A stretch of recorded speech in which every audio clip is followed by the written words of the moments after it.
2022 विधानसभा चुनाव को लेकर के लगातार चुनाव प्रचार चल रहे हैं। अगर पश्चिमी उत्तर प्रदेश की बात करें तो आज कई सारे बड़े चेहरे जो हैं वो पश्चिमी उत्तर प्रदेश में प्रचार करने के लिए रहने वाले हैं, जिसमें खुद प्रदेश अध्यक्ष स्वतंत्र देव सिंह हैं, इसके अलावा राष्ट्रीय अध्यक्ष जेपी नड्डा हैं, गृह मंत्री अमित शाह जी भी हैं, मुख्यमंत्री योगी आदित्यनाथ भी पहुंचने वाले हैं, दोनों ही डिप्टी सीएम केशव मौर्य और दिनेश शर्मा भी वहां पर रहने वाले हैं। इसके अलावा स्मृति ईरानी और सांसद यहाँ पर रवि किशन भी वहां पहुंचने वाले हैं। हमसे इस समय राज्यसभा सांसद अशोक वाजपेयी जी, इनसे हम बातचीत करते हैं कि किस तरह से देख रहे हैं पश्चिमी उत्तर प्रदेश को।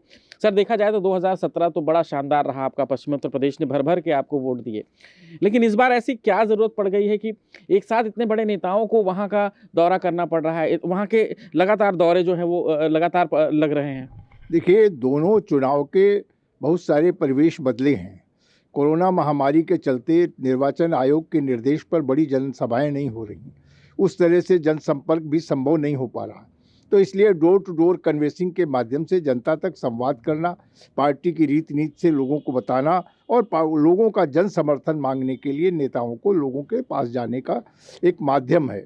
मैं समझता हूँ पश्चिमी उत्तर प्रदेश, पूर्वी उत्तर प्रदेश, मध्य उत्तर प्रदेश, चारों तरफ भारतीय जनता पार्टी की प्रचंड लहर है और जनमानस में कोई परिवर्तन नहीं है। बता दूं मैं आपको, 2017 और 19 की पुनरावृत्ति होने जा रही, उससे ज़्यादा सीटें जीतकर भारतीय जनता पार्टी उत्तर प्रदेश में प्रचंड बहुमत की सरकार बनाएगी। पिछली बार तो पलायन का मुद्दा बहुत बढ़िया चला, पलायन को लेकर के आप लोगों ने चर्चा शुरू की, आप ही के सांसद और बीजेपी नेता हुकुम सिंह ने इस पूरे मुद्दे को उठाया भी था और लगातार जनता ने इसे पसंद भी किया और जनता ने भाजपा के पक्ष में वोट किया। लेकिन इस बार फिर से 2022 में भी पलायन का ही मुद्दे को लेकर के चर्चा हो रही है और पलायन के मुद्दे पर ही अमित शाह जी कल बोलते हुए नजर आए। अमित शाह जी आज भी पलायन के मुद्दे पर ही लगातार समाजवादी पार्टी पर हमलावर हैं, इवन कानून व्यवस्था को लेकर के समाजवादी पार्टी पर हमलावर हैं। तो क्या लगता है कितना पलायन का मुद्दा एक बार फिर यहाँ पर चलेगा, क्योंकि 5 साल आपकी सरकार रह चुकी है? देखिए, पलायन का मुद्दा के इस रूप में न देखें आप, ये एक तुलनात्मक जनता के सामने एक पक्ष रखने की बात है कि पिछली सरकारें, जो सपा और बसपा की सरकारों में उत्तर प्रदेश में कानून व्यवस्था की स्थिति क्या थी, अराजक तत्व, इस तरीके के जो अपराधी तत्व थे किस तरीके से समाज पर हावी थे, तमाम सारी घटनाएं होने के बाद उन पर कोई प्रशासनिक कार्रवाई नहीं होती थी।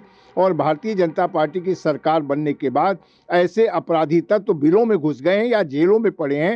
ये जनता के सामने दोनों का एक तुलनात्मक कि हमारी प्रशासनिक व्यवस्था और पिछली सरकारों की प्रशासनिक व्यवस्था में क्या होता था। सामान्य जन पलायन करने के लिए मजबूर था, वहाँ अपना रोजगार नहीं कर सकता था, बहू बेटियों की इज्जत सुरक्षित नहीं थी, लोग जीवन की रक्षा के लिए शहर छोड़कर घर बेचकर जा रहे थे। तो इसका एक तुलनात्मक लोगों के सामने दृष्टिकोण रखने की बात है। बाकी बहुत सारे मुद्दे हैं जिनके ऊपर भारतीय जनता पार्टी ने 5 साल जनता के बीच काम किया है, विकास को, एक उत्तर प्रदेश को एक नई ऊंचाइयों तक पहुंचाया है। इंफ्रास्ट्रक्चर डेवलपमेंट में इतना काम कभी नहीं हुआ, इतने बड़े पैमाने एक्सप्रेस रोड हों, नेशनल हाईवेज हों या सड़कों का संजाल बिछाने की बात हो।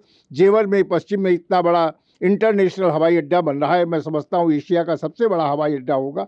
आप देखें, खेल विश्वविद्यालय मेरठ में बनाने का काम सरकार ने किया है। कौन सी ऐसी चीज़, आगरा में महेंद्र सिंह विश्वविद्यालय के नाम से एक इतना शानदार विश्वविद्यालय बन रहा है। तो इतने सारे काम भारतीय जनता पार्टी के हैं।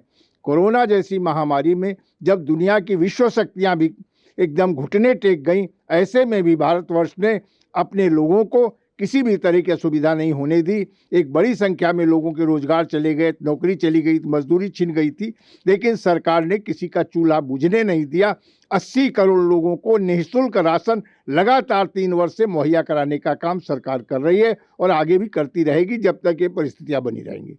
बिल्कुल, इस समय तो जाहिर है कि इसमें राशन व्यवस्था काफ़ी बेहतर है, लेकिन सवाल सर इस समय कानून व्यवस्था और अपराधियों को लेकर के है। हालांकि अभी तक बीजेपी इस बात को लेकर के हमलावर रही कि जो भी समाजवादी पार्टी की लिस्ट आ रही है उसमें ज़्यादातर जो प्रत्याशियों को जो मौका दिया जा रहा है उसमें ज़्यादातर लोग अपराधी हैं। लेकिन आज सुबह सुबह अखिलेश यादव जी का भी ट्वीट हुआ है जिसमें उन्होंने कहा है कि करीब 295 की आपने अभी तक घोषणा की है, लिस्ट उम्मीदवार घोषणा की है, जिसमें 99 अपराधी लोग हैं, यानी करीब 99 लोगों को आपने ऐसे व्यक्तियों को टिकट दिया है जो अपराधी हैं, एक कम है शतक पूरा होने पर। अखिलेश जी के इस ट्वीट को कैसे देखते हैं? ये देखो, केवल जो सच्चाई के, ये जो उनका जो घोषणा है या उनका जो वक्तव्य है वो केवल अपनी शर्म को छिपाने के लिए, जिस तरह से अपराधी तत्वों को और ये किसी से छिपा नहीं, समाजवादी पार्टी की जब जब सरकारें बनी हैं, अपराधी तत्वों का बोलबाला रहा है, सरकार इनके चलाने में भी इनकी भूमिका रही है। तो ये कोई जनता से छिपा नहीं है और केवल अपनी उस झेप को मिटाने के लिए ये भारतीय जनता पार्टी पर अनर्गल आरोप लगा रहे हैं। नाम लेकर के बताएं कौन अपराधी तत्व है जिसको भारतीय जनता पार्टी ने टिकट दिया है। भारतीय जनता पार्टी राजनीति में किसी भी प्रकार के अपराधीकरण के विरुद्ध है और हमेशा से इस बात का मानना रहा है कि शुचिता की राजनीति भारतीय जनता पार्टी करती है और करती रहेगी। इन अनर्गल आरोपों को जनता अच्छी तरह से समझती है। कल जयंत चौधरी और अखिलेश यादव की साझा प्रेस कॉन्फ्रेंस थी और ये बोलते हुए नजर आए कि जो मुख्यमंत्री जी का ट्वीट हुआ था कि भाई वो जिन्ना की बात करते हैं, हम माँ भारती की बात करते हैं, हम सरदार पटेल के उपासक हैं, इस तरह का एक ट्वीट किया था और उसको लेकर के साझा प्रेस कॉन्फ्रेंस में बोलते हुए नजर आए कि यहाँ पर विकास की बात करें, ना कि पाकिस्तान की बात करें, ना ही ऐसी किसी चीज़ों को लेकर के आए कि उन्होंने क्या काम किया है इसके बारे में गिनाए। किस तरह से देखते हैं उनके इस पूरे वक्तव्य को? नहीं, देखिए, आप जब चाहें जिन्ना की तुलना करने लगे सरदार पटेल से, जब चाहे पाकिस्तान की चर्चा करने लगे और अगर उस बात को भारतीय जनता पार्टी का नेतृत्व इंगित करे तो आपको चूना लगे। ये कौन सी बात हुई? अरे उत्तर प्रदेश में चुनाव हो रहा है, इस समय जिन्ना को लाने की, जिन्ना इस देश का विभाजक रहा है, कभी देश की जनता जिन्ना को माफ़ नहीं कर सकती और वो आपका आराध्य बनता जा रहा है। ये तो दुर्भाग्यपूर्ण है कि ऐसे लोग, जो लोग देशद्रोही रहे हैं, उनकी चर्चा चुनाव में कर करके वोट मांगने का काम कर रहे हैं और केवल ये समाजवादी पार्टी राजनीतिक ध्रुवीकरण करने के लिए, एक वर्ग के वोट को पाने के लिए ये सारा षड्यंत्र कर रही है। लेकिन भारतीय जनता पार्टी ने जो काम किया है, जो विकास किया है, भारत के सम्मान को जो दुनिया में बढ़ा है और जिस तरह से आज देखें हर क्षेत्र में उत्तर प्रदेश आगे है, देश की सरकार ने जो गरिमा बनाई है, तो उन सारी चीज़ों के ऊपर भारतीय जनता पार्टी वोट मांगने जा रही है। आप देखें उज्ज्वला गैस कनेक्शन, उत्तर देश भर में 11 करोड़ लोगों को निःशुल्क गैस कनेक्शन देने का काम, उत्तर प्रदेश में 3 करोड़ परिवारों को निःशुल्क उज्ज्वला गैस देने का काम, इतने बड़े पैमाने पर प्रधानमंत्री आवास बनाने का काम, स्वच्छ शौचालय बनाने का काम, किसान सम्मान निधि से लगातार लोगों को लाभ पहुंचाने का, छोटे छोटे काश्तकार को, एक बिस्वा का भी काश्तकार है उसको भी किसान सम्मान निधि का लाभ मिल रहा है। इस तरह से हर क्षेत्र में जो काम हुआ है उत्तर प्रदेश की जनता उससे बखूबी वाकिफ है और वो अपना निर्णय स्वविवेक से करेगी, इन लोगों के बहकावे में नहीं आने वाली है। विपक्ष का ये भी आरोप है कि एक तरफ तो आप राशन देने की बात करते हैं लेकिन वहीं दूसरी तरफ छुट्टा पशुओं के जरिए से उन्हीं किसानों का नुकसान आप कर रहे हैं। किस तरह से देखते हैं, क्योंकि कहीं ना कहीं किसान इस बात को लेकर नाराज भी हैं? नहीं, ये स्वाभाविक है, किसान का इसमें क्षति हो रही है और भारतीय जनता पार्टी इसको बहुत गंभीरता से महसूस कर रही है। लेकिन मैं एक बात और विनम्रतापूर्वक कहना चाहता हूँ, जानवर हम लोगों के हैं, जानवर कहीं ऊपर से सरकार ने नहीं छोड़े। हमने गाय का दूध पिया और जब दूध उसका समाप्त हुआ तो हमने उसको छोड़ दिया चलने के लिए। थोड़ा हमको इस पर भी ध्यान देने की आवश्यकता है। लेकिन सरकार जगह जगह गौशालाएं बना रही, गोपर और हमारे गोवंश की रक्षा के लिए सरकार ने गौशालाएं बनाकर उनके भोजन का, उनके तमाम सारी चीज़ों की व्यवस्था की है और इसको हम इतना विश्वास दिला सकते हैं उत्तर प्रदेश की जनता को, बहुत जल्दी इस समस्या का समाधान सरकार करेगी और सरकार की ये प्राथमिकता में है। थोड़ा कष्ट जरूर किसान को हुआ है, उसके लिए हम सब चिंतित हैं, लेकिन लगातार सरकार प्रयास कर रही है कि हम इन इन पशुओं को किस तरीके से सुरक्षित करके रख सकें, इनका भरण पोषण भी हो सके और किसान का हित भी न होने पाए। बहन जी ने इस बीच मठ के मुद्दे को उठाया और मुख्यमंत्री योगी आदित्यनाथ पर हमलावर हुई। कैसे देख रहे हैं मायावती जी के पूरे बयान को? देखिए बहन जी, मैं तो ये कहना चाहूँगा, जिनके घर कांच के होते हैं दूसरे घर पत्थर नहीं फेंका करते हैं। कहाँ संत आदित्यनाथ जी, जिनका सारा जीवन समाज को समर्पित है, जिनकी अपनी कोई संपत्ति नहीं, जिन्होंने न शादी नहीं, कोई परिवार नहीं, कुछ नहीं, सारा कुछ समाज के लिए, अपने तमाम आध्यात्मिक क्षेत्र से ही उन्होंने राजनीति में पैर रखा है। तो ऐसा व्यक्ति जो समाज को समर्पित है, जो सारी व्यवस्था के लिए रात दिन लगा हुआ है, जिसकी कोई अपनी जर जमीन नहीं है, जिसका कोई अपनी वो नहीं है, न कोई लालच है, न कोई मोह है, न कोई बेटा, न बेटी, न किसी के लिए, तो ऐसे व्यक्ति पर इस तरह का आरोप लगाना, एक संत तो मठ में रहता है, पूजा करते हैं, आस्था के साथ उनका पूरा आध्यात्मिक जीवन है और आज राजनीति में जिस शुचिता को उन्होंने बनाने का काम किया है, जिस दृढ़ता के साथ 5 वर्ष उत्तर प्रदेश को आगे ले जाने का काम किया है, अपराधियों पर अंकुश लगाने का काम किया है, एक ऐसी व्यवस्था देने का काम किया है जो मैं समझता हूँ आज़ादी के बाद लोग ऐसा सोच रहे थे कि क्या समाज अराजक तत्वों को ही समर्पित हो जाएगा, लेकिन योगी जी ने जिस तरह से उस पर नियंत्रण किया है वो अपने में एक सराहनीय है। आखिरी सवाल है हमारा सर, पश्चिमी उत्तर प्रदेश में तो गन्ना किसानों की आप बात कर रहे हैं, पलायन की बात कर रहे हैं, लेकिन अब आपको आगे मध्य उत्तर प्रदेश और पूर्वी उत्तर प्रदेश की तरफ बढ़ना है और ये कहा जा रहा है कि पिछली बार की अपेक्षा इस बार भाजपा के लिए काफ़ी ज़्यादा चुनौती है। किस तरह के मुद्दों की बात यहाँ हो सकती है और इस चुनौती का सामना भाजपा कैसे करेगी? देखो, उत्तर प्रदेश में जितने गन्ना किसानों की जितना भुगतान हुआ है, आज तक कभी भी उत्तर प्रदेश के इतिहास में गन्ना किसानों को एक वर्ष में इतना भुगतान कभी नहीं हुआ।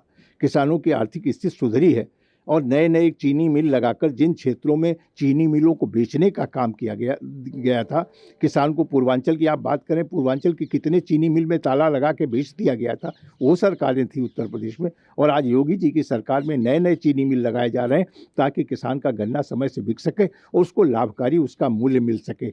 और मध्य उत्तर प्रदेश हो, यहाँ पूरा ये गन्ना उत्पादक क्षेत्र है और इसमें कितनी नई चीनी मिलों को लगाकर किसानों को हर तरह से लाभान्वित करने का काम। और कल हमारे गृह मंत्री जी ने कहा किसान की हर समस्या का समाधान प्राथमिकता के आधार पर किया जाएगा। जिस किसान का चीनी मिल पे बकाया होगा, अगर समय पर भुगतान नहीं करेंगे तो सूद सहित उसका भुगतान उनको करना होगा। ये सरकार का स्पष्ट दृष्टिकोण है और इसको प्रभावी ढंग से लागू किया जाएगा। मैं नहीं समझता हूँ मध्य उत्तर प्रदेश और पूर्वांचल जहाँ इतना ज़्यादा काम हो रहा है, पूर्वांचल एक्सप्रेस वे कोई कल्पना की बात थी और आज कितना शानदार और कितना बड़ा सड़कों का जाल, जिससे पूरे पूर्वांचल का किस तेजी के साथ विकास होगा। चाहे पूर्वांचल हो, चाहे बुंदेलखंड हो, चाहे मध्य उत्तर प्रदेश हो, चाहे रुहेलखंड हो, सर्वांगीण विकास भारतीय जनता पार्टी की सरकार में हुआ है। यहाँ केवल चंद जिले छांट करके विकास केवल वहीं तक पहुँचाने का काम नहीं हुआ है। यहाँ कोई वो चीज़ें नहीं है कि केवल अपने परिवार तक सीमित हो सारा विकास भी, तो सारी लोगों का नियोजन भी और सारी चीज़ें केवल एक परिवार और एक सीमित क्षेत्र तक ही उनका लाभ पहुंचाने का काम सरकारें करती रही। वो भारतीय जनता पार्टी की सरकार नहीं। 75 जिलों में समान विकास का भाव है और समान दृष्टि से विकास करने का काम किया जा रहा है। आप देखें कितने मेडिकल कॉलेज थे और 28 नए मेडिकल कॉलेज खोल करके उत्तर प्रदेश में एक नया क्रांतिकारी परिवर्तन करने का काम किया है। और मैं समझता हूँ इन अगले 5 वर्ष में भाजपा की सरकार में कोई जिला ऐसा नहीं होगा जहां उसका अपना मेडिकल कॉलेज न हो। तो ये सारी चीज़ें जनता के सामने है और जनता इन सब पर विचार करेगी और कहीं पर भी कोई चुनौती भारतीय जनता पार्टी को मिलने वाली नहीं। पिछली बार तो 325 सहयोगी दलों के साथ आपके पास था, इस बार कितनी संख्या रहेगी? इतना तो मैं कह सकता हूँ कि संख्या में बहुत परिवर्तन नहीं होने वाला है। उत्तर प्रदेश की जनता फिर भारतीय जनता पार्टी को प्रचंड बहुमत के साथ जिताने का काम करेगी। धन्यवाद, आपने समय दिया। बिल्कुल ये थे राज्यसभा सांसद अशोक बाजपेयी जी, जिन्होंने बिल्कुल साफ किया है कि कहीं ना कहीं जो मौजूदा हालात हैं वो एक बार फिर से भाजपा के पक्ष में हैं और पिछली बार की तरह ही आंकड़े कुछ आसपास ही बीजेपी जीतेगी। और जाहिर है कि चाहे किसानों का मुद्दा रहा हो या फिर विकास का मुद्दा रहा हो, बीजेपी ने हर जगह अच्छा काम किया है। अनुराग के साथ Vijay Mishra, daily insider, Lucknow. UP और देश दुनिया की तमाम ताजा तरीन खबरों के लिए आज ही गूगल प्ले स्टोर से इंस्टॉल करें हमारा तेजी से उभरता न्यूज ऐप डेली इंसाइडर।